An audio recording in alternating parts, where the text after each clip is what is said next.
ഓരോ ദിവസവും നമ്മൾ കേൾക്കുന്ന വാർത്തകൾ ഓരോ തരമായിരിക്കാം. പക്ഷേ ഇതിൻ്റെയൊക്കെ ഒരു ഉള്ളടക്കം എന്ന് പറയുന്നത് ഒന്ന് തന്നെയാണ്.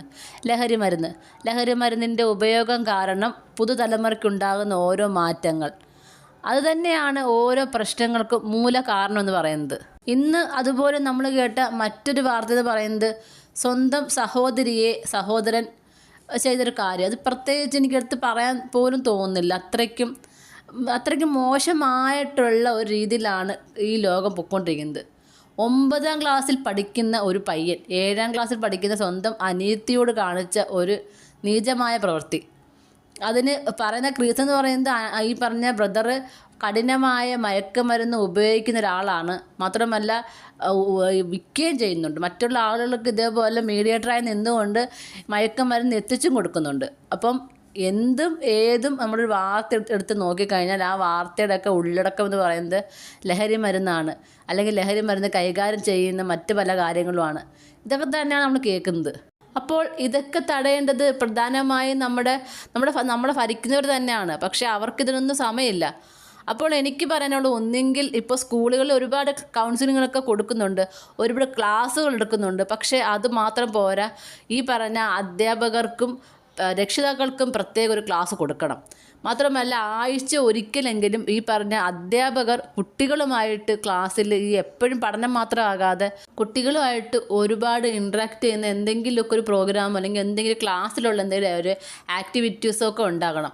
മാത്രമല്ല ഇവർ പ്രതീക്ഷിക്കാത്ത സമയത്ത് ഇവരുടെ ബാഗുകൾ സെർച്ച് ചെയ്യണം. അതിനുള്ള അധികാരം എന്തായാലും അധ്യാപകർക്കുണ്ട്. പെട്ടെന്ന് ഇവർ പ്രതീക്ഷിക്കാത്ത സമയത്ത് ഇവരെ ബാഗുകളൊക്കെ സെർച്ച് ചെയ്യണം. അങ്ങനെയൊക്കെ ഉണ്ടായാൽ തന്നെ സ്കൂളുകളിൽ ഇതുപോലത്തെ ലഹരി മരുന്ന് കൊണ്ടുവരുന്നതും ഒക്കെ ഒരു തടയുണ്ടാകും. കാര്യം പേടിയുണ്ടാവും, എപ്പോഴാണിത് കണ്ടുപിടിക്കപ്പെടുന്നത് എന്നുള്ളൊരു പേടി. ഇത് അങ്ങനെയൊന്നും ഉണ്ടാവുന്നില്ല. അതുപോലെ തന്നെ വീട്ടുകാരും തങ്ങളുടെ മക്കളുടെ ബുക്കുകളും മറ്റ് സാധനങ്ങളൊക്കെ എപ്പോഴും നോക്കണം. ഈ പറഞ്ഞ പോലെ ഫോണൊന്നും എപ്പോഴും കൈ കൊടുത്ത് വിടരുത്.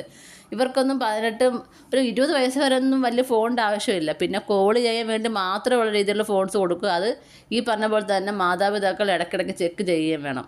അതുപോലെ തന്നെ ഒരു കുട്ടി പറയുന്നത് കേട്ടു, 2K ജനറേഷനെ ചീത്തയാക്കുന്നത് മുതിർന്നവരാണെന്ന്.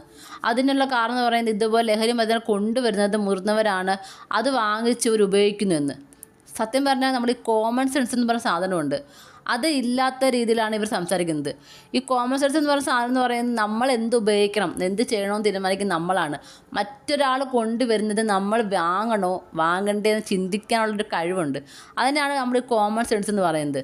അതില്ലാത്ത കുറേ ആൾക്കാർ വന്നിരുന്നാണ് പറയുന്നത് മറ്റുള്ളവർ തരുന്നു, ഈ മുതിർന്നവർ കൊണ്ടുവരുന്നു, അത് ഞങ്ങൾ ഉപയോഗിക്കുന്നു എന്ന്. ഈ മുതിർന്നവർ പറയുന്ന എല്ലാ കാര്യവും നിങ്ങൾ അതേപോലെ എടുക്കുമോ? എത്ര നല്ല കാര്യങ്ങൾ പറയുന്നു, അതൊക്കെ നിങ്ങൾക്ക് ഇറിറ്റേഷനാണ്. അതൊക്കെ പറയുമ്പോൾ അമ്മാവൻ വൈബ് എന്ന് പറഞ്ഞ് അവരെ കളിയാക്കും. പക്ഷേ ഇതുപോലത്തെ മോശമായ ആ കാര്യങ്ങൾ കൊണ്ടുവരുമ്പോൾ അതെല്ലാം പെട്ടെന്ന് ഇഷ്ടപ്പെടുകയും അഡാപ്റ്റ് ചെയ്യുകയും ചെയ്യും. എന്നിട്ട് പറയും മുതിർന്നവരാണ് ചീത്തയാകുന്നത്. അങ്ങനെയല്ല, നമുക്ക് വേണ്ട എന്ന് തോന്നുന്ന കാര്യങ്ങൾ പൂർണ്ണമായി വേണ്ടെന്ന് പറയേണ്ട കഴിവുണ്ടാകണം. അത് എന്ത് തന്നെയാണെങ്കിലും, നമ്മുടെ ഫ്രണ്ട്സ് കൊണ്ടുവരുന്നതാണെങ്കിലും, അതല്ല ഈ പറഞ്ഞ പോലെ മുതിർന്ന ആൾക്കാർ കൊണ്ടുവരുന്നതാണെങ്കിലും, നമുക്ക് ഇഷ്ടമാകാത്തൊരു സാധനം ഉണ്ടെങ്കിൽ നമുക്ക് വേണ്ട എന്ന് പറയാൻ കഴിവുണ്ടാകണം. മാത്രമല്ല ഇങ്ങനൊരു സാധനം കൊണ്ടുവന്നു എന്ന് അധ്യാപകരോടോ നമ്മുടെ വീട്ടുകാരോടോ പറയണം. ഒരു പ്രശ്നമുണ്ടായി കഴിയുമ്പോൾ എന്തെങ്കിലുമൊക്കെ നാട്ടുകാരെ കാണിക്കാൻ വേണ്ടിയിട്ട് ഒരു പ്രഹസനം പോലെ റെയ്ഡും അതും ഇതും അന്വേഷണമൊക്കെ ഉണ്ടാകും. അത് കഴിഞ്ഞ് കുറച്ചുകൂടെ കഴിയുമ്പോൾ വീണ്ടും ഇതെല്ലാം തവിഞ്ഞു പോകും. പക്ഷേ നഷ്ടമാകുന്നത് ഓരോ അമ്മമാർക്കും അവരുടെ മക്കളെയാണ്. ഇനി ഒരമ്മയ്ക്കും ഒരച്ഛനും ഒരു മകനെയോ മകളെയോ നഷ്ടപ്പെടാതിരിക്കാൻ വേണ്ടിയിട്ട് സ്വന്തം വീട്ടിലുള്ളവർ സ്വന്തം മക്കളെ സംരക്ഷിക്കാൻ രീതിയിൽ അവരെ എപ്പോഴും കെയർ ചെയ്യണം.